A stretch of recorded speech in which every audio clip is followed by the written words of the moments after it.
Hi everyone, it's Mike here. So today I am guest designing for IndigoBlu and I'm going to be showcasing some new product. There are 3 new metallic paints that they've just brought out and I'm going to be using those in a project for you today. So somebody recently said that I haven't done anything steampunky for a while, so I thought I would take this opportunity to showcase these products and do a little steampunk project. So let's get on and do it.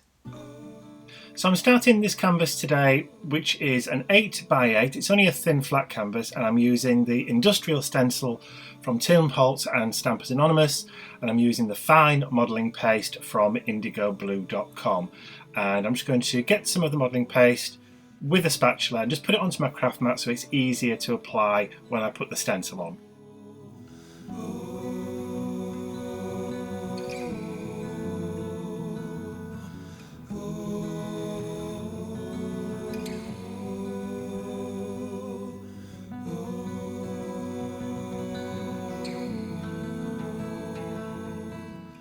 I'm positioning the stencil about halfway across the middle and I'm going to apply a very thick layer of the modelling paste through the stencil, and I'm going to make sure that I can't actually see the stencil underneath. That's how thick I want it.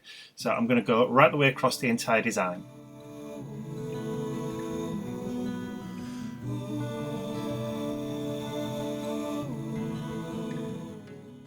And when I'm happy with the amount of modelling paste that I've got on, I'm going to very carefully remove the stencil. There we go, lots of lovely texture.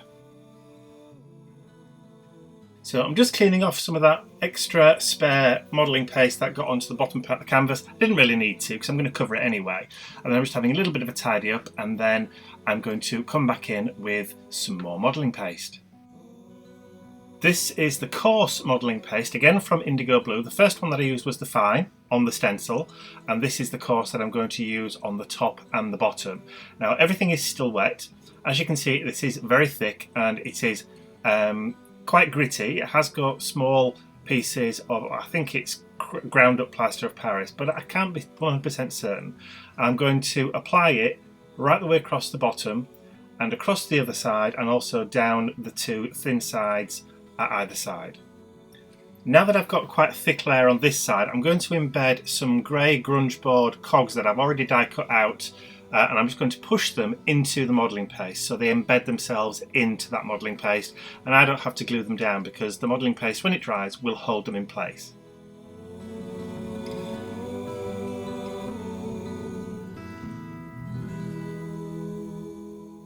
And I'm just bringing some of that modelling paste and then just adding it to those thin edges up the side.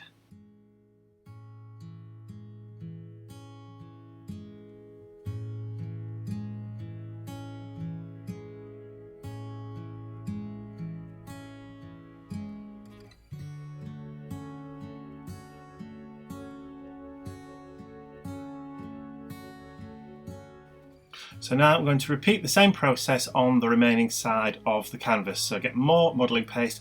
I'm going to apply it very, very thickly, and again I'm going to start embedding some of those die cuts into that real thick layer.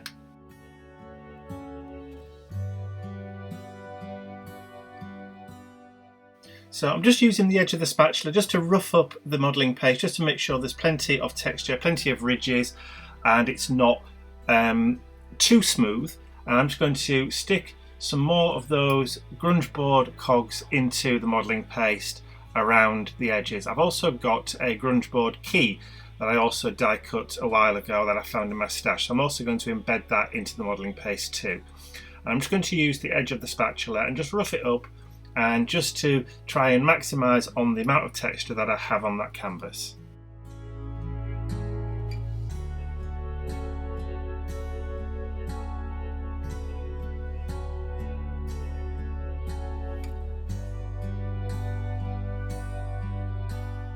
So here I'm just going to use the edge of the spatula just to remove a little bit of that modelling paste that's gone over the die cuts, just to make sure that you can still see the die cuts when they're dry.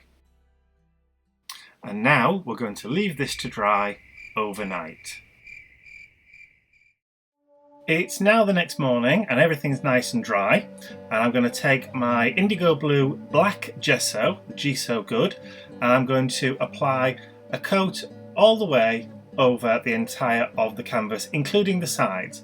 But because this is quite a boring process, because you're literally watching paint dry, I've speeded up the video quite considerably, and I'm just going to show you a little bit of how I'm doing it, and then I'm going to jump to the end.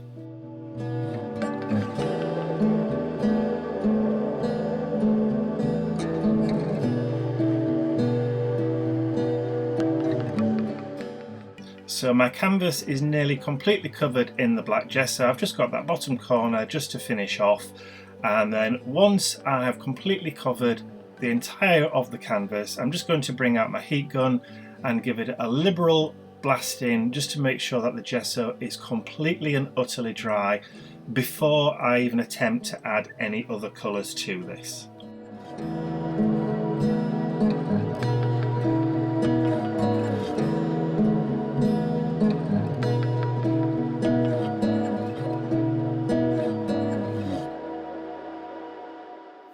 So I'm just interrupting what I'm doing just for a second, just to introduce you to 3 new products from IndigoBlu.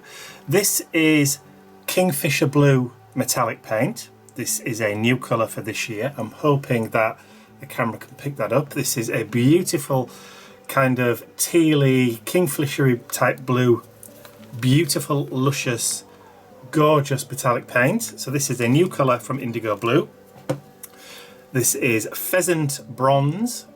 So we've had previously gold, silver and copper, but this is a bronze colour. So this is the other metallic that we were missing. So again, a beautiful, beautiful, luscious metallic bronze colour. And then finally, we have Raven Black. Now this is a very deep grey, but it has that metallic shimmer to it. So almost like hematite or graphite, but beautiful. And these are the 3 colours I'm going to be using on the rest of this canvas. Right, back to it.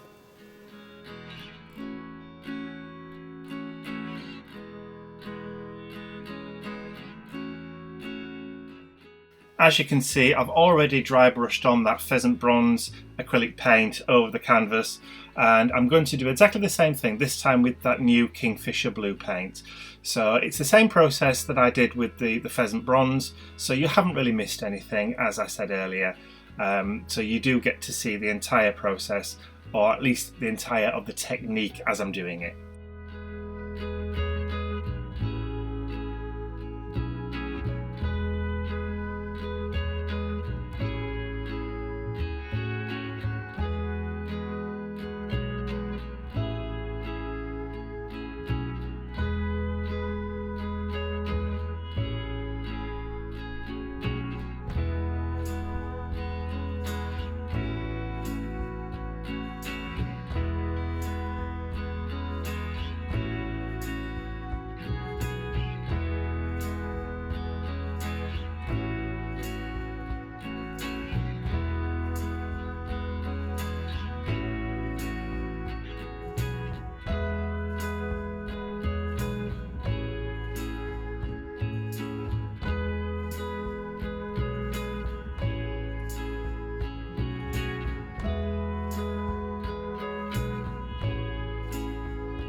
So I think there's now a really nice balance between that kingfisher blue and the pheasant bronze. So what I need to do now is to bring out that raven black and start adding in some of that deeper, darker, kind of oily look around the canvas and particularly around the edges. So that's what I'm going to do next.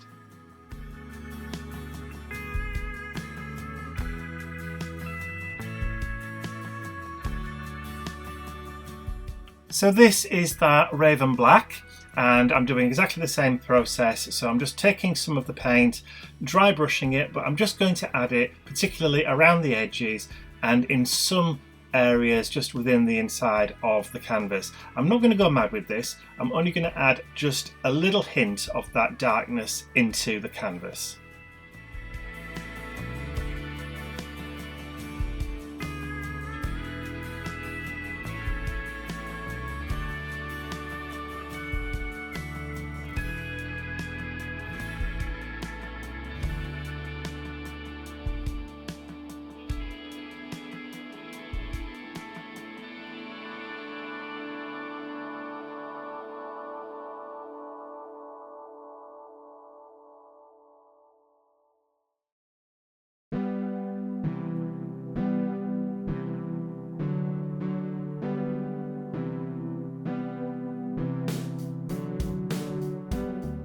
So I'm happy with the way the canvas looks at the moment, almost. I'm looking at it and thinking it's missing something, and then I discover or realise what it is. I need to add some more splashes of that kingfisher blue.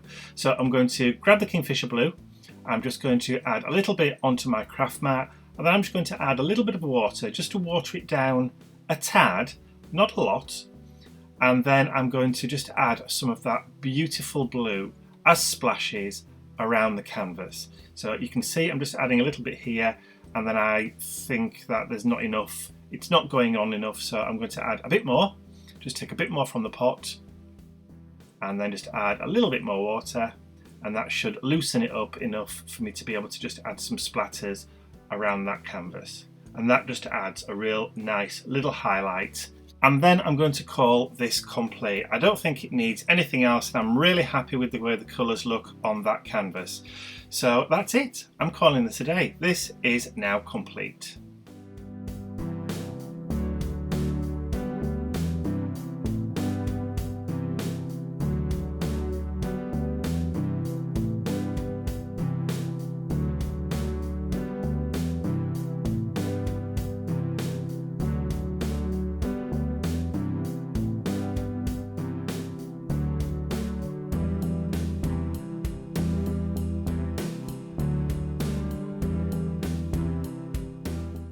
So I hope you enjoyed watching that process. Just look at that lovely shimmer and shine from those beautiful, beautiful new paints. So this canvas is now on my website. If anybody's interested in purchasing it, it's there for you if you want it. So that's all from me for today. If you have enjoyed this video, I forgot what I was going to say.